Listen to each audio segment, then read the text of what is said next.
நன்றி நன்றி நன்றி நன்றி நன்றி மூர்த்தி, நன்றி மூர்த்தி, நன்றி மூர்த்தி. நண்பர்கள் அனைவருக்கும் என்னுடைய அன்பான பணிவான வணக்கங்கள். என் பெயர் ஜான். நான் ஒரு குடிநோயாளி. எல்லாமல்ல இறைவனோட அருளாலையும் தோழமையில இணைந்து செயல்படுவதால் நான் பெற்றுக்கொள்ளக்கூடிய அனுபவம், தெம்பு, நம்பிக்கையாலையும் இன்னைக்கு ஒரே ஒரு நாள் நான் குடிக்கல, தெளிவா, மன நிறைவா, அமைதியா வாழ என்னாலான எல்லா முயற்சிகளையும் செய்து கொண்டிருக்கின்றேன்.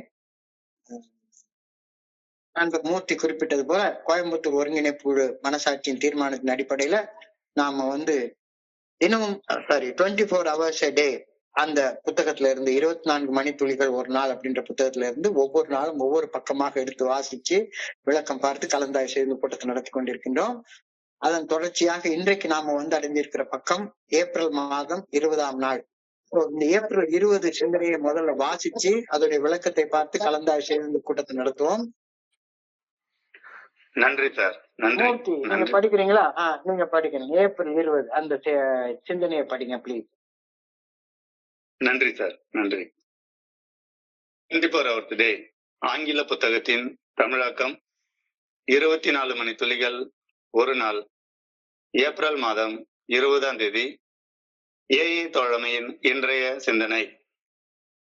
மதுவை விலக்கி வைத்து மன தெளிவுடன் வாழும் வாழ்க்கையில் ஏற்படும் மன நிறைவு பல பல சிறிய நற்செயல்களின் ஒட்டுமொத்த விளைவால் உருவாவது ஆகும். பல பல சிறிய நற்செயல்களின் ஒட்டுமொத்த விளைவே எனது மகிழ்ச்சியான வாழ்க்கையாக மலர்கிறது.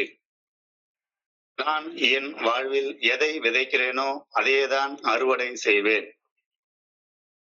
எனவே ஏஏ தோழமையில் புதியதாக இணைபவர்களுக்கு நாம் நன்றி சார். எதை விதைக்கிறேனோ அதையேதான் அறுவடை செய்வேன். எனவே ஏஏ தோழமையில் புதியதாக இணைபவர்களுக்கு நாம் கூறுவது இதுவே. மதுவின் போதையின்றி வாழ்வு எப்படி இருக்கும் என்று நீங்கள் கவலைப்படாதீர்கள். ஆரம்பத்தில் வெறுமனே மதுவை மட்டும் விலக்கி வைத்து குடிக்காமல் ஏஏ தோழமையுடன் ஒட்டிக்கொண்டு மட்டும் இருங்க. சார், நான் பேசுறது கேக்குதா? ஆபரேட் பண்றாங்க யார் தெரியல. பிரகாஷ். நன்றி பிரகாஷ். நன்றி பிரகாஷ். மதுவின் போதையின்றி வாழ்வு எப்படி இருக்கும் என்று நீங்கள் கவலைப்படாதீர்கள். ஆரம்பத்தில் வெறுமனே மதுவை மட்டும் விலக்கி வைத்து குடிக்காமல் ஏஏ தோழமையுடன் ஒட்டிக்கொண்டு மட்டும் இருங்கள். பல பல நல்ல விளைவுகள் இயல்பாக நிகழும். இறையருட் பேராற்றலின் அருளை உணர்ந்து அந்த ஆற்றலை பெற்றுக்கொண்டமைக்கு நன்றி உணர்வுடன் இருப்பீர்கள். அமைதியும் சலனமற்ற மனப்பக்குவமும் நிறைந்த ஒரு நிம்மதி உங்களை அடையும். என் வாழ்வு உண்மையிலேயே வாழத்தக்கதாக மாறி வருகிறதா? இன்றைக்கான தியானம். இரு பாதைகள் மட்டுமே என் எதிரில் உள்ளன. ஒன்று மேல் நோக்கிய பாதை, மற்றது கீழ் நோக்கிய பாதை. அவை இரண்டில் ஏதோ ஒரு பாதையில் செல்வதை தேர்ந்தெடுக்கும் சுதந்திரம் எனக்கு அளிக்கப்பட்டுள்ளது. இந்த அளவு மட்டுமே நான் எனது வாழ்க்கை என்னும் கப்பலின் அதிகாரியாக செயல்பட முடியும். நான் நன்மை மற்றும் தீமை ஆகிய இரண்டில் ஏதோ ஒன்றை மட்டும் தேர்வு செய்ய முடியும். நான் தவறானதை தேர்வு செய்யும் பட்சத்தில் மேலும் மேலும் கீழே சென்று வாழ்வேன். இறுதியில் எனக்கும் மரணம் நிகழும். ஆனால் நல்லதை தேர்வு செய்யும் போது மேலும் மேலும் மேலேறி மீட்பின் அந்த நாளை இறுதியாக அடைவேன். தவறான பாதையில் செல்கையில் நான் நல்லதை செய்யும் சக்தியை இழக்கிறேன். ஏனெனில் நான் நன்மை செய்யும் ஆற்றலை கேட்கவே இல்லை. ஆனால் நன்மையின் பாதையில் இறையர் பேராற்றலின் சக்தியின் உந்துதலால் நாம் சரியான வாழ்க்கையை வாழ்கிறோம். இன்றைக்கான பிரார்த்தனை. நல்ல பாதையில் பயணிக்க வேண்டும் என்பதற்காக வேண்டுகின்றேன். இந்த உலகத்தின் நன்மைகளின் பக்கத்தில் நானும் இருக்க வேண்டுமென பணிவுடன் வேண்டுகின்றேன். தடங்களுக்கு மன்னிக்கணும் sir. Welcome sir. Welcome sir. நன்றி. நன்றி நன்றி நன்றி நன்றி நன்றி. நண்பர்கள் அனைவருக்கும் மீண்டும் ஒரு முறை என்னுடைய அன்பான பணிவான வணக்கங்களை தெரிவித்துக் கொள்றேன். என் பெயர் ஜான். நான் ஒரு குடிநோயாளி.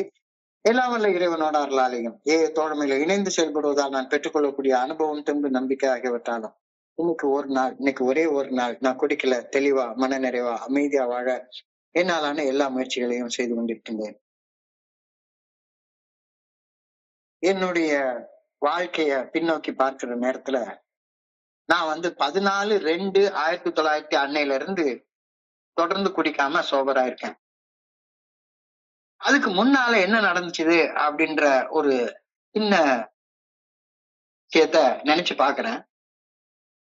நான் 1/2/2097 இருந்து ஒரு வாரம் ஒரு தியான மையத்துக்கு போனேன். ஒரு தியான மையத்துக்கு போய் அந்த தியான மையத்துல எனக்கு ஒரு தியானம் கத்து கொடுத்தாங்க. ரொம்ப சீரியஸா தியானம் எல்லாம் பண்ணிட்டு வீட்டுக்கு திரும்பி வந்தேன். 7/2/1997 அன்னைக்கு வீட்டுக்கு வந்து சேர்ந்த பிறகு எனக்கும் என் மனைவிக்கு இடையில ஏதோ ஒரு வாக்குவாதம், ஏதோ ஒரு சண்டை. என்ன சண்டைன்னு இன்னைக்கு யோசிச்சு பார்த்தாலும் எனக்கு ஞாபகமே வரல. ஆனா ஒரு சண்டை. அந்த சண்டையில என் மனைவி மேல பயங்கரமான கோபம் வந்து நிறைய பணம் இருந்துச்சு போய் ஒரு ஃபுல் பாட்டில் வாங்கிட்டு வந்து குடிக்க ஆரம்பிச்சேன். 7/2/1997 இருந்து 14/2/1997 வரைக்கும் வாங்குறேன் குடிக்கிறேன். கிட்டத்தட்ட 14/2/1997 அன்னைக்கு காலையில நான் கண் விழித்த போது ஆல்மோஸ்ட் செத்து போன ஒரு நிலை. மனசும் செத்து போச்சு, உடம்பும் செத்து போச்சு, தலைவலி, கை நடுக்கம், உடல் நடுக்கம், ஒரு மாதிரி அது கிட்டத்தட்ட சாவை சந்திச்ச நிலை. ஏன்னா ஒரு வாரத்துல கிட்டத்தட்ட ஒரு 10 ஃபுல் பாட்டில் குடிச்சிருக்கேன். குடிச்சுக்கிட்டே இருக்கேன். என்ன காரணத்துக்காக குடிச்சேன்னு எனக்கே தெரியாது. 14/2/1997 அன்னைக்கு காலையில ஃபுல் பாட்டில மிச்சம் இருந்த ஒரே ஒரு 90 ml கொஞ்சோண்டு எடுத்து ராவா அப்படியே பட்டுன்னு குடிச்சிட்டு என்ன செய்யறதுன்னு தெரியாம பேந்த முழிச்சிட்டு உட்கார்ந்துட்டு இருந்தேன். அப்ப அன்னைக்குன்னு பார்த்து காலையில முத என் வீட்டுக்கு மெசேஜ் எடுத்துட்டு வந்து ஒரு நண்பர் வந்தார். வீட்டுக்கு வந்தார், மீண்டும் வந்தார். என்னுடைய நிலைமையை பார்த்து அவரே அரண்டு மிரண்டு போயிட்டாரு. என்னடா இந்த மனுஷன் இப்படி இருக்கான், அவருக்கு என்ன பேசுறதுன்னே தெரியல. என்கிட்ட அவருக்கு என்ன பேசுறதுன்னே தெரியல. வாயடைச்சு போய் நின்னுட்டார். அப்ப அவர் அன்னைக்கு சொன்ன வார்த்தை இன்னைக்கு ஞாபகம் இருக்கு. இன்னைக்கு 14/2/1997 அன்னைக்கு தேனாம்பேட்டை கேசரி ஹைஸ்கூல் அந்த ஸ்கூல்ல ஒரு டாபிக் மீட்டிங் நடக்குது. குடிநோய் அப்படின்ற தலைப்புல ஒரு டாபிக் மீட்டிங் நடக்குது. இன்னைக்கு சாயங்காலம் நானே வந்து உங்களை கூட்டிட்டு போறேன். இன்னைக்கு சாயங்காலம் வரைக்கும் குடிக்காம இருப்பீங்களா அப்படின்னு சொல்லி கேட்டாரு. உடனே எனக்கு வேற வழியே தெரியல. கை கால் நடுங்குது, உடம்பு நடுங்குது, ஒரு மாதிரி மனசு முழுக்க ஒரே கஷ்டம். உடனே நான் சரி சார், நான் காத்துட்டு இருக்கேன் வாங்க அப்படின்னு சொல்லி சொன்னேன்.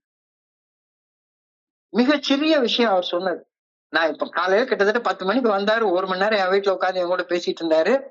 11 மணிக்கு வீட்டை விட்டு அவர் காலையில புறப்பு போயிட்டு போறப்ப சொன்ன வார்த்தை, இன்னைக்கு சாயங்காலம் 6:30 மணிக்கு ஷார்ப்பா நான் வருவேன், 6:30 மணி வரைக்கும் குடிக்காம இருங்க. ரொம்ப சின்ன காரியம். நான் காலையில 11 மணிக்கு என்னைய பார்த்துட்டு என்னைய விட்டுட்டு போறாரு, என்கிட்ட பை சொல்லிட்டு போறாரு. இன்னைக்கு சாயங்காலம் நான் 6:30 மணிக்கு வருவேன், காலையில 11 மணில இருந்து 6:30 மணி வரைக்கும் நீங்க குடிக்காம இருங்க. ரொம்ப சின்ன காரியம், ஒரு சின்ன விஷயத்த அவர் என்கிட்ட சொல்றாரு. பெருசா ஒண்ணும் செய்ய சொல்லல. இன்னைக்கு 11 மணில இருந்து சாயங்காலம் நான் 6:30 மணி வரைக்கும் குடிக்காம இருங்க அப்படின்னு. நான் வந்து உங்களை மீட்டிங் நான் வந்து கூட்டிட்டு போறேன் அப்படின்னு சொல்லிட்டு புறப்பட்டு போயிட்டாரு. சத்தியமா அன்னைக்கு எனக்கு அந்த காலையில 11 மணில இருந்து சாயங்காலம் 6:30 மணி வரைக்கும் என்ன செய்யறதுன்னே தெரியல. படிக்கிறதுக்கு புஸ்தகம் கிடையாது, பேசுறதுக்கு ஆள் கிடையாது, எதுவுமே கிடையாது. பேந்த முழிச்சிட்டு உடல் நடுக்கத்தோட வலியோட அந்த காத்துக்கிட்டே இருந்தேன். கடவுளுடைய கிருபையால அந்த சின்ன விஷயத்த, அந்த ரொம்ப ரொம்ப சின்ன விஷயத்த, என்னது காலையில 11 மணில இருந்து சாயங்காலம் 6:30 மணி வரைக்கும் குடிக்காம இருந்து சின்ன விஷயத்த அன்னைக்கு நான் செஞ்சேன். மன வெறி, குடிக்கணும்ன்ற வெறி இருக்கத்தான் செஞ்சது. ஆனாலும் அந்த சில மணி நேரங்கள் குடிக்காம இருந்த அந்த சின்ன செயலை செஞ்சது இன்னைக்கு கிட்டத்தட்ட 29 வருஷம் நான் குடிக்காம இருக்கிற செயல் செய்யறதற்காக அன்னைக்கு போட்ட விதை. அவர் வந்து என்கிட்ட சொல்லிட்டு போனாரு, நான் சாயங்காலம் 6:30 மணிக்கு ஷார்ப்பா வர்றேன், செய்து காலையில 11 மணில இருந்து 6:30 மணி வரைக்கும் குடிக்காதீங்க. காலையில ஒரு பெங்கு மட்டும் குடிச்சிருக்கேன், சாயங்காலம் குடிக்காதீங்க, நான் வந்து கூட்டிட்டு போறேன், பிக்கப் பண்ணிட்டு போறேன் அப்படின்னு சொல்லி அவர் சொன்ன அந்த சின்ன செயல் அதை செஞ்சதுனால இவ்வளோ பெரிய ஒரு நன்மையை நான் அறுவடை செஞ்சிட்டு இருக்கேன் அப்படின்றத இன்னைக்கு நண்பர்களோட பகிர்ந்து கொள்றதுல உண்மையிலேயே நான் பெருமைப்படுறேன். ரொம்ப சின்ன செயல் தான். The satisfaction you get out of living a sober life is made out of lots and lots and lots of small things. The satisfaction you get out of living a sober life is made out of lots and lots and lots of small things. குடி போதையற்ற நிதானத்துடன்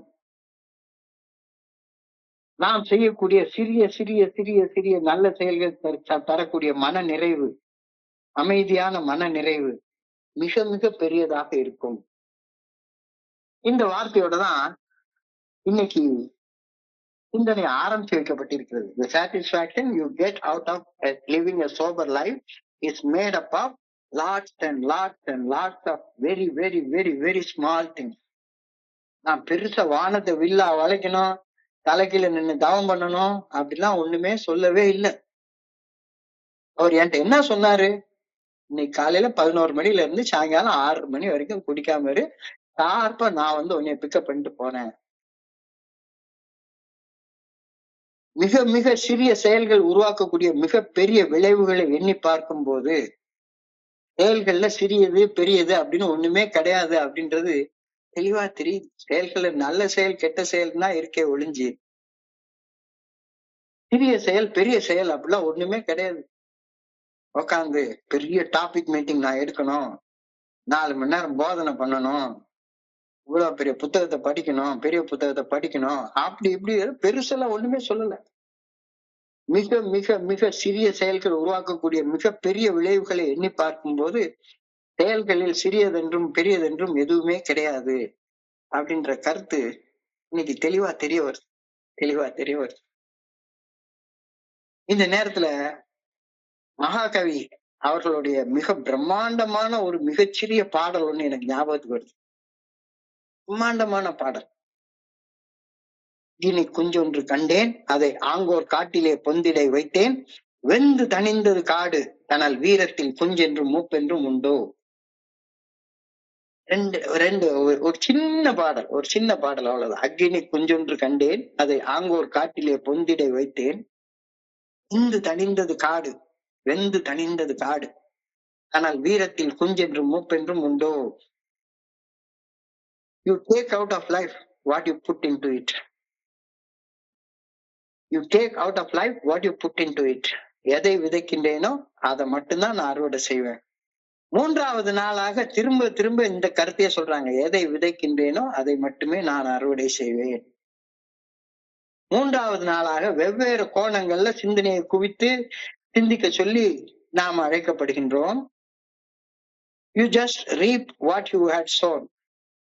எதை விதைக்கிறியோ அதை மட்டும்தான் அறுவடை செய்வ அப்படின்ற கருத்து அழகா இன்னைக்கு சொல்லப்பட்டிருக்கிறது. சோ அந்த மகாகவியுடைய பாடலை திரும்ப யோசிச்சு பாக்குற. அக்கினி குஞ்சொன்று கண்டேன், அதை ஆங்கோர் காட்டிலே பொந்திடை வைத்தேன், வெந்து தணிந்தது காடு, ஆனால் வீரத்தில் குஞ்சென்று மூப்பென்றும் உண்டோ. செயல்கள், நான் செய்யக்கூடிய செயல்கள் எல்லாமே அக்கினி குஞ்சுகள் போல. நல்ல செயல்கள் நல்ல விளைவுகளை வளர்த்து என்னை மேல் நோக்கி வளர செய்து என்னுடைய வாழ்க்கையை நன்மையாக பெருக வைக்கும். நல்ல செயல்களும் அக்கினி குஞ்சு போலதான். அதே போல தீய செயல்கள் அக்கினி குஞ்சுகள் போலதான். தீய செயல்களை வாழ்க்கையை அழிச்சு போட்டுரும். செயல்கள் சின்னதுதான், ஆனா அவை உருவாக்கக்கூடிய விளைவுகள் ரொம்ப ரொம்ப பெருசு. நன்மையானாலும் சரி தீமையானாலும் சரி, தொடக்கம் மிக மிக சிறிய ஆரம்பத்துல இருந்துதான் தொடங்குது. யாராச்சும் இந்த திருச்சி பக்கத்துல தஞ்சாவூர் பக்கத்துல அகண்ட காவிரிய வந்து பாத்தீங்கன்னா காவிரி அவ்வளவு அகலமா இருக்கும். திருச்சி முக்கொம்பு பக்கத்துல கல்லணையில எல்லாம் காவிரிய பார்த்தோம்னா அப்படி ஒரு அகலமான காவிரி, அகண்ட காவிரின்னு சொல்லுவாங்க. அதே இது தலைக்காவிரின்ற இடத்துல போய் காவிரி உற்பத்தி ஆகிற இடத்துல பாருங்க, தலைக்காவிரின்ற காவேரி உற்பத்தி ஆகிற அந்த ஸ்பாட் ரொம்ப ரொம்ப ரொம்ப ரொம்ப சின்னதா இருக்கு. ரொம்ப ரொம்ப சின்னதா இருக்கு. So, உற்பத்தி ஆகுறது சின்ன இடத்துல இருந்தா உற்பத்தி ஆகுது. சின்ன சின்ன சின்ன சின்ன செயல்கள் ஒவ்வொரு சொட்டு சொட்டா சேர்ந்து சேர்ந்து பெரிய சமுத்திரமாக மாறுது. அது மாதிரி செயல்கள் சின்ன சின்ன செயல்களாக இருந்தாலும் கூட ஒட்டுமொத்தமாக பாக்குறப்ப செயல் விளைவுகள் மிகப்பெரிய விளைவுகளை உண்டாக்குது அப்படின்ற கருத்தை இன்னைக்கு நம்ம சிந்தனைக்கு வைக்கிறாங்க. இதத்தான் என்னுடைய குருஜி திரும்ப திரும்ப என்னுடைய அந்த ஆரம்ப கால அக்டோபர் டேஸ்ல திரும்ப திரும்ப சொல்லுவார்.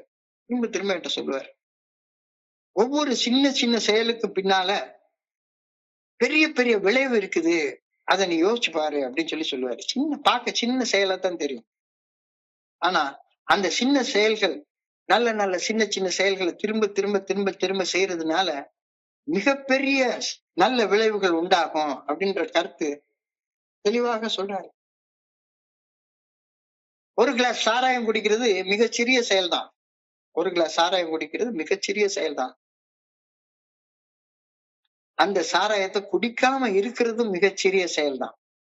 குடிக்கிறதும் ஒரு செயல்தான், குடிக்காம இருக்கிறதும் ஒரு செயல்தான்.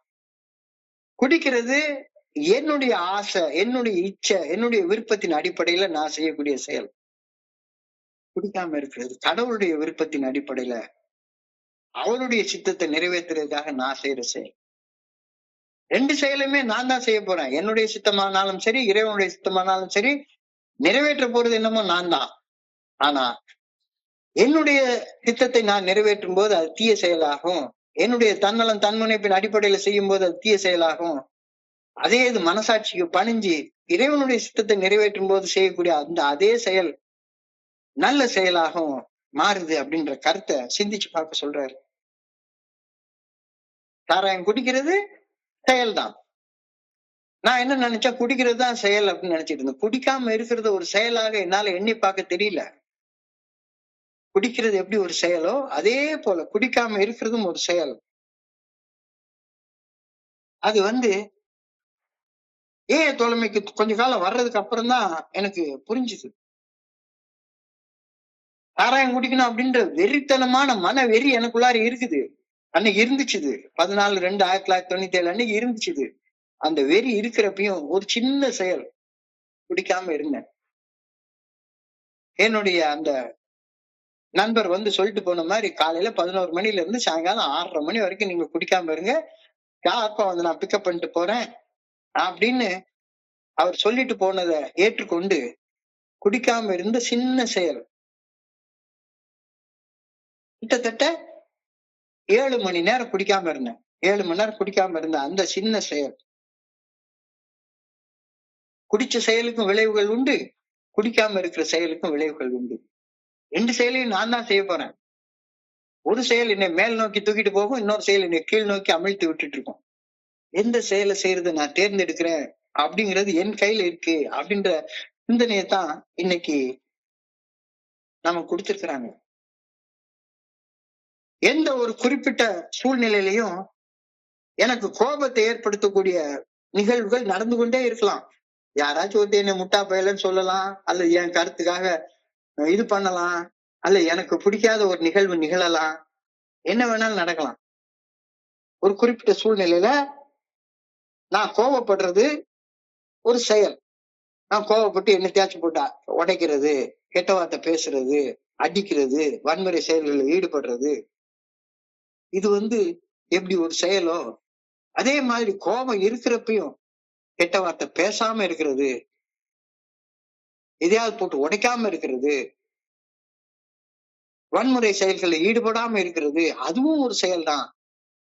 இதுல எந்த செயல் என்னுடைய சித்தப்படி செய்யப்படுகிறது, எந்த செயல் இறைவனுடைய சித்தப்படி செயல்படுகிறது அப்படின்றத யாரு எனக்கு விளக்கி சொல்ல வேண்டிய அவசியம் என்ன இருக்கு? குணத்தோட செயல்படுறது அதுவும் செயல்தான், குண கோளாறோட செயல்படுறது அதுவும் செயல்தான். குணத்தோட செயல்படுறது நல்ல விளைவை உண்டாக்கும், குண கோளாறோட செயல்படுறது தீய விளைவை உண்டாக்கும். சோ அக்னி குஞ்சுல சின்னது பெருசு அப்படின்லாம் கிடையாது. அதே மாதிரி செயல்லையும் சின்னது பெருசுன்னு கிடையாது. ஒரு சின்ன செயல், ஒரு சின்ன தீய செயல் மிகப்பெரிய தீய விளைவை உண்டாக்கி விட்டுரும். அதே போல ஒரு சின்ன நல்ல செயல் மிகப்பெரிய நல்ல விளைவை உண்டாக்கி விட்டுரும். ஆனால் வீரத்தில் குஞ்சென்றும் மூப்பென்றும் உண்டோ, அக்கினி குஞ்சொன்று கண்டேன் அதை ஆங்கோர் காட்டிலே பொந்திலே வைத்தேன், வெந்து தணிந்தது காடு தனல் வீரத்தில் குஞ்சென்றும் மூப்பென்றும் உண்டோ. இப்போ அக்னி குஞ்சுல சின்னது பெருசுன்னு கிடையவே கிடையாது. அக்னி அக்னிதான். அதே மாதிரி எல்லா செயல்களும் அக்னிதான். நான் செய்யக்கூடிய ஒவ்வொரு செயலுமே ஏதோ ஒரு தீய மூட்டிக்கிட்டே இருக்கு. ஏதோ ஒரு தீய மூட்டிக்கிட்டே இருக்கு. அது நல்லதா கெட்டதாங்கிறது நான் செய்யற செயல் விளைவுகளை வச்சுதான் பின்னால தீர்மானிக்கப்படும். ஒரு அக்னி குஞ்ச வச்சு நான் வீட்டை எரிக்கவும் செய்யலாம். அதே அக்னி குஞ்ச வச்சு இருண்டு கிடக்கிற வீட்டுக்கு ஒளியேற்றவும் செய்யலாம். ஒரு அக்னி குஞ்ச வச்சு ஒரு மனுஷனை சுடுகாட்டுல எரிக்கவும் செய்யலாம். இதே அக்னி குஞ்ச வச்சு சமையலறையில சமைக்கவும் செய்யலாம். என்னுடைய செயல் நோக்கங்கள் தான் செயல் விளைவுகளை உண்டு பண்ணுகின்றன அப்படிங்கிற அந்த ஆழமான செய்தி தோழமைக்கு வந்து தோழமை பரிந்துரைக்கக்கூடிய 12 படிகள் அடங்கிய மீட்படையும் செயல் திட்டத்தை வாழ்க்கையாக வாழ ஆரம்பிச்சதுக்கு அப்புறம் தான் அது எனக்கு புரியவே செஞ்சது. ஆவதும் பெண்ணாலே மனிதன் அழிவதும் பெண்ணாலே அப்படின்னு ஒரு பாட்டு எழுதிட்டாங்க. அந்த பாட்டை நான் கொஞ்சம் வேற வகையாக யோசிச்சு பாக்குறேன். ஆக்கமும் செயல்களாலே மனிதன் தன்னைத்தாலே அழித்துக் கொள்வதும் செயல்களாலே. ஆவதும் பெண்ணாலே மனிதன் அழிவதும் பெண்ணாலே அப்படின்னு எவனோ ஒரு கிறுக்கன் எழுதி வச்சிருக்கிறான். பெண்ணால ஆக வருது அழிகிறது அப்படின்ற மாதிரி. பெண் வந்து ஒரு ஆக்க சக்தி. அதே மாதிரி அக்னி குஞ்சு மாதிரி என்னுடைய செயல்கள் தான் தீப்பொறி போன்றவை. அந்த தீப்பொறியால ஆக்கமான விளைவுகளையும் நான் உருவாக்கி கொள்ளலாம், இல்ல என்ன நானே அழிச்சு கொள்ளக்கூடிய செயலையும் செய்து கொள்ளலாம். தோழமையில வந்து இணையறப்ப குடிக்கிறத ஒரு செயலாக நினைக்க தெரிஞ்ச எனக்கு குடிக்கிறத நிறுத்துறது ஒரு செயலாக நினைக்க தெரியவே இல்லை. குடிக்கிறது தான் செயலாக நினைச்சனே ஒழிஞ்சு குடிக்கிறத நிறுத்துறத எனக்கு செயலாக நினைக்க தெரிஞ்சவே இல்லை. கோபத்துல கெட்ட வார்த்தை பேசுறத, எதையாவது போட்டு உடைக்கிறத, எவனையாவது போட்டு அடிக்கிறத ஒரு செயலாக நினைச்சு பார்க்க தெரிஞ்ச எனக்கு கோபத்துல ஒண்ணும் செய்யாம செயலின்மையாக இருக்கிறத ஒரு செயலாக நினைச்சு பார்க்க எனக்கு தெரியவே இல்லை. பயத்துல ஓடி ஒளியிறத ஒரு செயலாக நினைக்க தெரிஞ்ச எனக்கு பயம் இருந்தாலும் பயமூட்டக்கூடிய மனிதன் முன்னால போய் நிக்கிற அந்த துணிச்சலை பெற்றுக்கொண்டு செயல்படுவது ஒரு செயலாக நினைக்க தெரியவே இல்லை. பொறாமையில புறம் பேசுறது ஒரு செயலாக நினைக்க தெரிஞ்ச எனக்கு பொறாமை இருந்தாலும் புறம் பேசாம விலகி இருக்கிறத ஒரு செயலாக நினைச்சு பார்க்க எனக்கு தெரியல. சந்தேகத்துல வேவு பார்க்கறத ஒரு செயலாக நினைக்க தெரிஞ்ச எனக்கு சந்தேகம் இருக்கிறப்பயும் வேவு பார்க்காம இருக்கிறத ஒரு செயலாக நினைச்சு பார்க்க எனக்கு தெரியவே இல்லை. ஆமத்துல ராத்திரி ரூமை பூட்டிக்கிட்டு என்னுடைய மொபைல் போன்ல எடுத்து அந்த கண்ட படத்தை பார்க்கறத ஒரு செயலாக நினைக்க தெரிஞ்ச எனக்கு செல்போனை ஷட் டவுன் பண்ணி வச்சுட்டு தூங்க போறத ஒரு செயலாக நினைச்சு பார்க்க எனக்கு தெரியவே இல்லை. பேராசையில எல்லா பொருள்களையும் வாங்கி வாங்கி குவிக்கிறத ஒரு செயலாக செய்ய தெரிஞ்ச எனக்கு ஆசை இருந்தாலும் வெறுமனை தேவையில்லாத வாங்கி குவிக்கிற வேலையை செய்யறது நிறுத்தணும் அப்படின்றத ஒரு செயலாக எண்ணி பார்க்க எனக்கு தெரியவே இல்லை. சோம்பேறித்தனத்துல படுத்து தூங்குறத ஒரு செயலாக நினைக்க தெரிஞ்ச எனக்கு காலையில எந்திரிச்ச உடனே ஒரு மக்கு தண்ணிய தலையில எடுத்து ஊத்திக்கிறத ஒரு செயலாக பார்க்க எனக்கு தெரியவே இல்லை. இப்போ எவன் ஒருவன் செயலின்மையில் செயல்படுவனாக இருக்கின்றானோ, எவன் செயல்படுகையில் தான் செயலாற்றவில்லை இறைவர் பேராற்றிலே செயலாற்றுகின்றது என்று நினைக்கின்றானோ அவனே முழுமையாக செயலாற்றுபவனாக இருக்கின்றான். இது வந்து கீதையுடைய சாராம்சம் அப்படின்னு என்னுடைய குருஜி எனக்கு சொல்லுவாரு. Action in inaction is absolute action. புரிஞ்சு கொள்ள ரொம்ப கடுமையான தத்துவம் பகவான் கிருஷ்ணர் சொன்ன தத்துவம். One who sees in action one who sees inaction in action and action in inaction is an intelligent person, a wise person, and he is a liberated person. அவன் ஒருத்தன் செயலாற்றாம இருக்கிறத ஒரு செயலாக நினைக்கிறானோ, செயல்படும் போது தான் செயல்படவில்லை, இறைவன் தான் எனக்குள்ளார் இருந்து செயல்படுகின்றார் என்று உணர்கின்றானோ, அவன்தான் ஞானமுள்ள மனுஷன். அந்த மனுஷனுக்கு தான் செயல் அடிமைத்தனத்துல இருந்து மீட்பு கிடைக்கும் அப்படின்ற கருத்தை பகவான் கிருஷ்ணன் வந்து சொல்லியிருக்கிறதாக என்னுடைய குருஜி அடிக்கடி சொல்லுவார். ஈகோலெஸ் ஆக்ஷன், ஈகோலெஸ் ஆக்ஷன், தன்முனைப்பு இல்லாத, நான் செய்யறேன்ற உணர்வு இல்லாத, என்னுடைய கடமையை நான் செய்யறேன். இங்க வந்து நான் செய்யறேன் அப்படின்ற உணர்வு இல்லாம, இது என்னுடைய கடமை, இது என்னுடைய கடமை. யார் வர்றாங்களோ வரலையோ, அந்த கோயம்புத்தூர் ஒருங்கிணைப்பு கோயில ஹோஸ்ட் வர்றாங்களோ ஹோஸ்ட் வரலையோ, அதெல்லாம் எனக்கு கவலையே இல்லை. ஏன் வேலை நான் செய்யணும். எத்தனை பேர் வர்றாங்க கணக்கு பார்க்க வேண்டியது என் வேலை இல்ல. Egoless action, inaction in action, inaction in action. Mental activity, mental activity, that is action in inaction. என்ன செயல்படல, ஆனா நல்லதையே சிந்திச்சுக்கிட்டே இருக்கிறேன். இன்னமும் நான் இந்த மீட்டிங்க்கு வரவே இல்லை, ஆனா காலையில இருந்து இந்த மீட்டிங்க்கு என்ன செய்தி கொடுக்கப்பட்டிருக்கிறது, இன்னைக்கு ஏப்ரல் 20 என்ன செய்தி கொடுக்கப்பட்டிருக்கிறது அப்படின்ற செய்தியை எனக்குள்ளார கிரகிச்சு கொண்டே யோசிச்சுக்கிட்டே இருக்கிறேன். அது வந்து ஆக்ஷன் இன் இன்ஆக்ஷன். இந்த ரெண்டும் எவன் ஒருத்தன் பார்க்க தெரிஞ்சுக்கிட்டானோ அவன் வந்து புத்திசாலியான மனுஷன், ஞானம் உள்ள மனுஷன். அத்தகைய மனுஷனுக்கு மட்டும்தான் மீட்பு உண்டு. இல்ல நீ வேற எந்த வேலை வேணாலும் செஞ்சு பாத்துக்கோ, எந்த வேலை வேணாலும் செஞ்சு பாத்துக்கோ.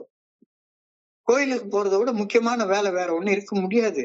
இறைவனை உணர்வதற்காக ஒரு நேரத்தை ஒதுக்குனதுக்கு அப்புறமாக அந்த நேரத்துல இறைவனை உணர்வதை விட எனக்கு வேற ஒரு வேலை இருக்கு அப்படின்னு நான் நினைச்சேன்னா நான் என்ன நானே ஏமாத்தி கொள்றேன். குழுவின் மனசாட்சியின் தீர்மானத்தின் அடிப்படையில எனக்கு கடவுள் ஒரு வேலையை கொடுத்திருக்கிறாரு. எஸ், வேற வேலைகள் வரும், வேலைகள் வரும் அப்படின்னு சொன்னா நான் அதுக்கு முன்னாலேயே திட்டமிட்டு இங்க வர்ற நண்பர்களுக்காக நான் செய்யணும். இது ரொம்ப அழகா சொல்றாங்க. குடி வெறி இருக்கு ஆனா குடிக்கல, குடி வெறி இருக்கு ஆனா நான் குடிக்கல. கோப வெறி இருக்கு ஆனா எதையாவது நான் போட்டு உடைக்கல, கெட்ட வார்த்தை பேசல, எவனையும் போட்டு அடிக்கல. ஆழமாக நெஞ்ச உரைய வைக்கிற பயம் இருக்கு ஆனா ஓடி ஒளியல, எல்லார் முன்னாலையும் வந்து நிக்கிறேன். காம வெறி இருக்கு ஆனாலும் கூட ராத்திரி கதவை பூட்டி போட்டுட்டு நான் எந்த தப்பும் செய்யல. என்னடா இது வேண்டாம் லீவ் விட்டுலாம்னு தோணுது, ஆனாலும் கூட காலைல எந்திரிச்சவன் இந்த புத்தகத்தை படிக்கிறேன். சோம்பேறித்தனத்தை தூரத்துக்கு வைக்கிறேன். ஆனா அவன் இருக்கு, நான் இல்லாட்டா அந்த மீட்டிங் நடக்காது அப்படின்ற எண்ணம் இருக்கு. ஆனா அதுக்குள்ளார நான் நடத்தல, கடவுள் நடத்துறாரு அப்படின்ற எண்ணத்தை எனக்குள்ளார வளர்த்து கொள்றேன். சொல்லிக்கிட்டே போலாம். அப்ப புதுசா ஏஏ தோழமைக்கு வந்து இணையறவங்களுக்கு நான் என்ன ஆலோசனை சொல்லலாம்? மது இல்லாம வாழ்க்கை எப்படி இருக்கும் அப்படின்னு யோசிக்கவே செய்யாதீங்க. மது தூர போட்டுருங்க. ஐயோ மது இல்லாம எப்படி நான் வாழ்நாள் முழுக்க வாழ முடியும் அப்படின்னு யோசிக்காதீங்க, தூரத்துக்கு போட்டுருங்க. என்னுடைய ஆளுமை கோளாறுகளை, என்னுடைய குணக்கோளாறுகள் இல்லாம வாழ்க்கை எப்படி இருக்கும் அப்படின்னு யோசிக்கிறத விட்டுட்டு குணக்கோளாறுகள் ஆளுமை கோளாறுகளை தூக்கி போட்டுருங்க, தூர போட்டு. வாழ்நாள் முழுக்க பயப்படாம கோவப்படாம எப்படி நான் வாழ முடியும்? கோவப்படலைன்னா என்னை ஒரு மனுஷனாவே மதிக்க மாட்டாங்களே, என்னை ஒரு மனுஷனாவே ஒருத்தனும் மதிக்க மாட்டானே அப்படின்னு யோசிக்காதீங்க. கோபம் உங்களையே கொன்னு போட்டுரும் அப்படின்றத யோசிச்சுட்டு கோபத்தை விட்டு விடுங்க. பயத்தை விட்டுருங்க, பொறாமை விட்டுருங்க, காமத்தை விட்டுருங்க. Just hang on there. Just hang on there. Lots of good things will happen. Lots of good things will happen. சின்ன சின்ன விஷயம், சின்ன சின்ன விஷயம். இன்னைக்கு ஒரு நாள் குடிக்க கூடாது, இன்னைக்கு ஒரு நாள் கோவப்படக்கூடாது, இன்னைக்கு ஒரு நாள் நான் வந்து பயப்படக்கூடாது, இன்னைக்கு ஒரு நாள் ராத்திரி நோண்டக்கூடாது. இன்னைக்கு ஒரு நாள் கரெக்டா மீட்டிங் போய் உட்காரணும். இன்னைக்கு ஒரு நாள் காது கொடுத்து கேட்கணும். Just hang in there and a lot of good things will happen to you. And you will have quiet satisfaction, peace, dignity and gratitude for the grace of God. கடவுளால நான் எவ்வளவு ஆசீர்வதிக்கப்பட்டிருக்கிறேன் அப்படின்ற அந்த அமைதியான நிறைவு, குவைட் சாட்டிஸ்பாக்சன், அந்த piece, மனதுல ஒரு சமாதானம், போராட்டம் இல்லாத மன அமைதி, ஒரு சமாதானம், டிக்னிட்டி, உள்ள சமநிலை, மனப்பக்குவம், ஆட்டிடியூட், நன்றி உணர்வு, இதெல்லாம் வந்து சேரும். எப்ப? சின்ன சின்ன சின்ன சின்ன காரியங்களை தொடர்ச்சியாக செய்யறதுனால. இத சொல்லிட்டு ஒரு கேள்வியை கேட்டுக்கிறாங்க. Is my life becoming really worth living? என்னுடைய வாழ்க்கை வாழ்வதற்கு தகுதியானது என்று என்னால் உணரப்படுகின்றதா? என்னடா வாழ்க்கை, வாழ்றதுக்கெல்லாம் ஒண்ணுமே தகுதியே கிடையாது, நான் என்ன வாழ்க்கை வாழ்றேன் அப்படின்னு இன்னமும் நான் யோசிச்சுட்டு இருக்கிறேன்னா, என்னுடைய வாழ்க்கை வாழ்வதற்கு தகுதியானது அப்படின்னு என்னால் உணரப்படுகின்றதா? மிக மிக பெரிய தனிப்பட்ட கேள்வி. மேலெழுந்த வாரியாக பார்க்க போறப்ப என்னுடைய தன்முனைப்பு, இல்ல இல்ல நான் பயங்கர தகுதியான வாழ்க்கை வாழ்ந்துட்டு இருக்கேன், எனக்கு பெரிய வீடு இருக்கு, பெரிய கார் இருக்கு, அது இருக்கு, இது இருக்கு அப்படின்னு ஒரு ஈகோவோட சொல்றது, ஈகோவோட வாழ்றது வாழ்க்கையாக இந்த இடத்துல சொல்லவே இல்லை. என்னுடைய சக மனிதர்களோட ஒரு இணைப்பு உணர்வோட, ஒரு கனெக்டட்னஸோட, இறைவன் எனக்கு என்ன எதுக்காக என்னைய படைச்சாரு, அந்த படைப்பின் நோக்கத்தை அறிந்து கொண்டு அந்த படைப்பின் நோக்கத்திற்கு பங்களிச்சு, பர்பஸ் அண்ட் கான்ட்ரிபியூஷன், அதோட வாழ்றேனா? growth and learning, ஒவ்வொரு நாளும் வளர்ச்சி அடைஞ்சு ஏதாவது புதிய விஷயங்களை கத்துக்கிட்டு இருக்கேனா? சேவரிங் மொமெண்ட்ஸ், ஒவ்வொரு நாளும் என்னுடைய வாழ்க்கையில எனக்கு பொக்கிஷமாக பாதுகாத்து வைத்துக் கொள்ளக்கூடிய தருணங்களை உணர்றேனா? என்னுடைய ப்ரொடக்டிவிட்டி, என்னுடைய உற்பத்தி திறன் கூடிக்கிட்டே இருக்குதா? அப்பதானே என்னுடைய லைஃப் ஒர்த் லிவிங்கா இருக்கிறதா சொல்ல முடியும். யாருமே இல்லை, எதுவுமே இல்லைன்னா இந்த வாழ்க்கை வாழ்றதுக்கு தகுதியானதே இல்லைன்னு தானே அர்த்தமாகும். ஸோ இன்னைக்கு கேள்வி வந்து அதுதான் கேட்கிறாரு, வாழ்க்கை வாழ்வதற்கு தகுதியானது அப்படின்னு உன்னால சொல்ல முடிகிறதா, இல்ல வாழ்க்கையை வாழ்றதுக்கு தகுதியற்றது அப்படின்னு என்னுடைய உள்ளத்தின் ஆழ்வத்துல உணர்ந்தேன் என்றால் தியானத்துக்கு கடந்து போறோம். இன்னைக்கான தியானத்துக்கு கடந்து போறோம். இன்றைக்கான தியானம் மறுபடியும் நேத்து சொன்னதையே திருப்ப சொல்றாங்க. வாழ்க்கையில ரெண்டு பாதைகள் தான் இருக்கு. ஒண்ணு மேல் நோக்கிய பாதை, இன்னொன்னு கீழ் நோக்கிய பாதை. மேல் நோக்கிய பாதைக்கு எல்லையே கிடையாது, வானமே எல்லை. வானம்னு ஒரு இடமே கிடையாது. மேல் நோக்கி எவ்வளவு வேணாலும் வளர்ந்து போயிட்டே இருக்கலாம். அதே மாதிரி கீழ் நோக்கிய பாதை, அடிமட்டத்துக்கு எல்லையே கிடையாது, நரகத்துக்கும் எல்லையே கிடையாது, சொர்க்கத்துக்கும் எல்லையே கிடையாது, நரகத்துக்கும் எல்லையே கிடையாது. இந்த ரெண்டு பாதையில எந்த பாதையில நான் பயணிக்க போறேன்? It is your free choice. உன்னுடைய சொந்த சுதந்திரமான தேர்வு இது.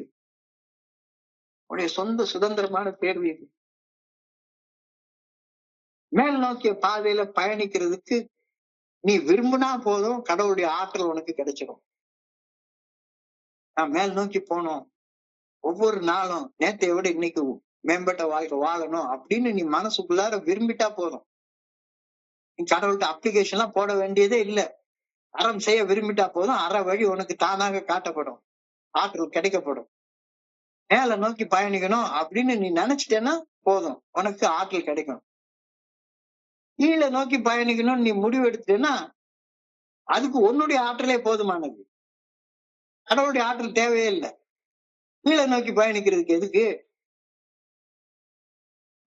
என்னுடைய விந்த வெளியேற்றுறதுக்கு கடவுளுடைய ஆற்றல் எனக்கு தேவையே இல்லை. ஆனா மூலாதாரத்தில் இருக்கிற விந்துவ மூளைக்கு ஏத்துறதுக்கு கடவுளுடைய ஆற்றல் எனக்கு தேவை, கடவுளுடைய ஆற்றல் எனக்கு தேவை. அப்ப இந்த முடிவு எடுக்கிற வரைக்கும் தான் என்னுடைய வேலை, தேர்வு செய்யற வரைக்கும் தான் என்னுடைய வேலை. தேர்வு செஞ்சதுக்கு அப்புறமாக அது கடவுளுடைய வேலையா மாறி போயிடுது. மேல நோக்கி பயணிக்கணுமா கீழே நோக்கி பயணிக்கணுமா அப்படின்ற தேர்வு எடுக்கிறது மட்டும்தான் என்னுடைய வேலை. தேர்வு எடுத்ததுக்கு அப்புறமாக நான் எடுத்த தேர்வின்படி என்னை மேல கொண்டு போறதோ கீழே கொண்டு போறதோ அப்புறம் என் கையில இல்லை, அது பாட்டு தானா நடக்கும். We are captains to our souls in this extent only, to this extent only. என்னுடைய வாழ்க்கை, என்னுடைய அந்த படகு, என்னுடைய வாழ்க்கை என்ற கப்பலின் தலைவனாக நான் என்ன தேர்வு எடுக்கிற எல்லைக்கு வரைக்கும் தான் செயல்பட முடியும். அதுக்கு மேல என்னால முடியாது. மேல நோக்கி பயணிக்கணும் அப்படின்னா மேல நோக்கி பயணத்தை என்னால ஒண்ணுமே செய்ய முடியாது. அதுக்கு இறைவனுடைய ஆற்றல் இல்லாம உன்னால ஒண்ணுமே செய்ய முடியாது. அதே மாதிரி கீழே நோக்கி பயணிக்கணும்னு நான் தீர்மானிச்சிட்டேன்னா அவ்வளவுதான். ஆட்டோமேட்டிக்கா மேல மேல மேல மேல புதிய புதிய அடிமட்டங்களை பார்த்துக்கிட்டே இருப்பேன். we can choose good or bad, that's all. ஒண்ணு நல்லதை தேர்ந்தெடுக்க முடியும் அல்லது கெட்டதை தேர்ந்தெடுக்க முடியும். நீ நல்லதை தேர்ந்தெடுக்கிறியா கெட்டதை தேர்ந்தெடுக்கிறியா? தேர்வு ஒன் கையில, தேர்வு ஒன் கையில. இந்த மீட்டிங் வரணும்னு தேர்ந்தெடுக்கிறியா? நல்லது. வரலன்னு தேர்ந்தெடுக்கிறியா? ரொம்ப நல்லது. that's all, that's all. இந்த மீட்டிங்ல எனக்கு பிரயோஜனம் இருக்குன்னு நினைக்கிறியா? ரைட்டு. இல்லைன்னு நினைக்கிறியா? ரைட்டு. ஒன்னும் பிரச்சனை இல்லை. அப்ப என்ன சொல்ல வர்றாங்க? தவறான பாதையை தேர்ந்தெடுத்தால் கீழ் நோக்கி மட்டுமே பயணிப்போம், அது தவிர்க்க முடியாதது. அதனுடைய இறுதி எல்லை அகால மரணம். அகால மரணம் அதாவது தன்னுணர்வு இல்லாத ஒரு மரணம் நிகழும். தவறான பாதையை தேர்ந்தெடுத்து கீழ் நோக்கி பயணித்துக் கொண்டிருந்தால் அதுதான் நடக்கும். அதே மாதிரி சரியான பாதையை தேர்ந்தெடுத்து மேல் நோக்கிய பயணத்தை தேர்ந்தெடுத்தா அதுக்கு வானமே இல்லை. அதுக்கு ஆண்டவனுடைய ஆற்றல் துணையாக இருக்கும். தேர்வு செஞ்சுட்டா போதும், தேர்வு செஞ்சுட்டா போதும். அன்னுணர்வு பெறும் வரை முன்னேறலாம். அதாவது முக்தி அடைகிற வரைக்கும் முன்னேறலாம் அப்படின்ற கருத்தை நீங்க எழுதியிருக்காங்க. முக்தி அடைகிற வரைக்கும் முன்னேறலாம். சரியான பாதையை மட்டும் தேர்ந்தெடுத்துட்டா போதும். ஒன்னாவது பாதையில ஒரு ட்ரிகர் ஆரம்பிச்சு வச்சுட்டா போதும். இன்னைக்கு ஒரு நாள் குடிக்க மாட்டேன் அப்படின்ற பயணத்தை ஆரம்பிச்சு வச்சுட்டா போதும். 12வது படி வரைக்கும் நீ முன்னேறலாம். இல்ல அதெல்லாம் வேண்டாம், குடிக்கிறது மட்டும்தான் என் பிரச்சனை, குடிக்கிறத விட்டுட்டேன், வேற எதுவும் எனக்கு தேவையில்லையே இல்ல அப்படின்னு நினைச்சேன்னா கீழே நோக்கிய பயணம். So on the wrong path, இறையர் பேராற்றலுடைய ஆற்றல் உனக்கு கிடைக்கவே கிடைக்காது. சரியான பாதையில தவறான பாதையில போறப்ப அது கீழ் நோக்கிய பயணம். அதுக்கு அடிமட்டத்துக்கும் எல்லையே கிடையாது. உன்னுடைய சொந்த சக்தி போதும், உன்னுடைய சொந்த சக்தி போதும். எவ்வளவு புதிய புதிய அடிமட்டங்களை நீ சந்திச்சுக்கிட்டே இருக்கலாம். அதே நேரம் on the right path, on the right path இறையர் பேராற்றலுடைய ஆற்றல், இந்த பிரபஞ்சத்தை இயக்கக்கூடிய பிரபஞ்ச இயக்க பேராற்றலுடைய ஆற்றல், விஸ்வ சக்தி, பராசக்தி உனக்கு துணை இருக்கும். நீ இருக்கும் இடத்தில் நான் இருப்பேன், உன் நிழலிலும் பொருளாக குடியிருப்பேன். நான் இருக்கும் வரையில் கலக்கம் இல்லை. எந்த சபையிலையும் உனக்கு நடுக்கமே கிடையாது, எந்த சபையிலையும் உனக்கு நடுக்கமே கிடையாது. இது கடவுளுடைய பிராமிஸ், கடவுளுடைய பிராமிஸ். ரொம்ப அழகான கொடுத்திருக்காங்க. I pray that I may be in the stream of goodness. நன்மையின் பாதையில், நல்ல பாதையில் பயணிக்க வேண்டும் என்பதை தேர்ந்தெடுக்க வேண்டும் என ஆண்டவா உண்மை பணியோடு வேண்டிக் கொள்கின்றோம். I may choose the right path. அவன் அருளால் அவன் தாள் பணிந்து.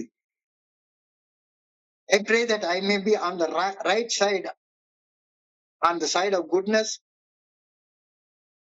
in the universe. இந்த உலகத்தின், இந்த பிரபஞ்சத்தின் நன்மைகளின் பக்கத்தில் நானும் இருக்க வேண்டும் என்பதற்காக பணியுடன் வேண்டுகின்றேன். ரொம்ப ஒரு அழகான ஒரு பெயரோட முடிச்சிருக்காங்க. சுருக்கமாக இன்னைக்கு என்ன சொல்லப்பட்டிருக்கிறது அப்படின்றத திருப்பி பார்த்தோம்னா, எவ்வளவு பெரிய செயல் விளைவு, ரொம்ப பெரிய பெரிய பெரிய சாதனைகள், எல்லா பெரிய சாதனையும் சின்ன சின்ன சின்ன சின்ன செயல்களால மட்டும்தான் சாதிக்க முடியும். உடனே பெரிய வானத்தை வில்லா வளர்ச்சிலாம் சாதிக்கப்படுறதே கிடையாது. ஒரு மலைக்கு, மலை உச்சிக்கு ஏறுறதுக்கு 1000 படி இருக்கு, 1000 படி இருக்கு. என் கையில ஒரு சின்ன விளக்கு இருக்கு. ஐயோ 1000வது படி எங்க இருக்கு அப்படின்னு நான் தேட வேண்டிய அவசியமே இல்லை. அடுத்த அடி எங்க எடுத்து வைக்கணும் அப்படின்னு ஒரு சின்ன டார்ச் லைட் இருந்தா போதும், 1000 படி ஏறி மலை உச்சிக்கு நான் ஏறிடலாம். வாழ்க்கை என்பது மிக மிக சிறிய சிறிய செயல்களால உருவாக்கக்கூடிய ஒரு மிகப்பெரிய சாதனை தான் வாழ்க்கை. அக்னி குஞ்சொன்று கண்டேன், அதை ஆங்கோர் காட்டிலே பொந்திலே வைத்தேன், வெந்து தணிந்தது காடு தனது வீரத்தில் குஞ்சென்று மூப்பென்றும் உண்டோ. செயல்கள் அக்னி குஞ்சுகள் போன்றவை. அந்த அக்னி குஞ்சுகளை நீ என்ன பண்ணலாம்? வீட்டை கொளுத்துறதுக்கு உபயோகப்படுத்தலாம், வீட்டுல விளக்கேத்துறதுக்கு உபயோகப்படுத்தலாம், அக்னிய சுடுகாட்டுல பணத்தை எரிக்கிறதுக்கு உபயோகப்படுத்தலாம், சமையல் பண்றதுக்கு உபயோகப்படுத்தலாம். எதுக்கு உபயோகப்படுத்த போற? உன்னுடைய சாய்ஸ், உன்னுடைய சாய்ஸ். இந்த இடத்துல செயல் ரொம்ப முக்கியமான ஒரு கருத்து இந்த இடத்துல பாக்குறோம். செயலில் செயலின்மையா இருப்பது, செயலில் செயலின்மையா இருக்கு. உள்ளுக்குள்ளார குடிக்கணும் அப்படின்ற வெறி இருக்கு. இந்த வெறி தப்பு செய்ய என்னை தூண்டுது, தப்பு செய்யாம இருக்கிறது. நல்லது செய்யணும்ன்ற உந்துதல் இல்ல, ஆனா நல்லது செய்யுது. Action in inaction and inaction in action, that is absolute action. நான் செயலாற்றுகின்றேன், ஆனால் செயலாற்றுவது நான் அல்ல, எனக்குள்ளார இறையர் பேராற்றல் இருந்து செயலாற்றுகின்றது. Egoless action. உள்ளுக்குள்ளார அந்த சப்கான்சியஸ் மைண்ட்ல நல்லது செய்யறதுக்காக எப்பவுமே திட்டமிட்டு கொண்டிருக்கிறப்ப பை லா ஆஃப் அட்ராக்ஷன் ஆள் மனதில இருந்து ஆற்றல் ஆட்டோமேட்டிக்காக ஈர்த்து கொள்ளப்படுகிறது அப்படின்ற கருத்து.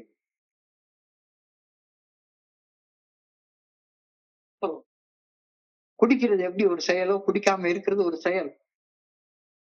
கோபத்துல எதையாவது போட்டு அடிக்கிறதோ, உடைக்கிறதோ, கெட்ட வார்த்தை பேசுறதோ ஒரு செயல் போல, அதை செய்யாம இருக்கிறதும் ஒரு செயல். பொறாமையில புறம் பேசாம இருக்கிறது ஒரு செயல், புறம் பேசுறது ஒரு செயல் மாதிரி புறம் பேசாம இருக்கிறது ஒரு செயல். இந்த ரெண்டு செயல்ல ஒரு செயல் உன்னைய மேல் நோக்கி பயணிக்க வைக்கும், ஒரு செயல் உன்னைய கீழ் நோக்கி பயணிக்க வைக்கும். மேல் நோக்கிய பயணத்தை தேர்ந்தெடுக்கிறியா அல்லது கீழ் நோக்கிய பயணத்தை தேர்ந்தெடுக்கிறியா? மேல் நோக்கிய பயணத்தை தேர்ந்தெடுத்தால் இந்த வாழ்க்கை வாழ்வதற்கு தகுதி உள்ளதாக உனக்கு தெரியும். கீழ் நோக்கிய பயணத்தை தேர்ந்தெடுத்துனா அந்த வாழ்க்கை என்னடா வாழ்க்கை அப்படின்னு தோணும். Is my life becoming really worth living? என் வாழ்க்கை வாழ்வதற்கு தகுதியானது என்று என்னால் உணரப்படுகின்றதா? நீ தகுதியானதுன்னு உணர்ந்தேன்னா உன்னுடைய சக மனிதர்களோட ஒரு இணைப்புணர்வோடு இருப்ப, சக மனிதர்களோட ஒரு இணைப்புணர்வோடு இருப்ப. வாழ்வின் நோக்கம் உனக்கு தெரியும், அந்த நோக்கத்திற்கு ஒன்னாலான காரியங்களை செஞ்சுக்கிட்டே இருப்ப, வளர்ச்சியை பார்ப்ப, புதிய புதிய விஷயங்களை கத்துக்கிட்டே இருப்ப.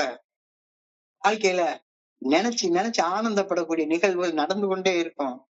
உன்னுடைய ப்ரொடக்டிவிட்டி இன்க்ரீஸ் ஆகிட்டே இருக்கும். வாழ்க்கையை வாழ்வதற்கு தகுதியற்றது என்று உணரப்படும். வாழ்க்கை வாழ்றதுக்கு தகுதியற்றது என்று நீ உணர்ந்தேன்னா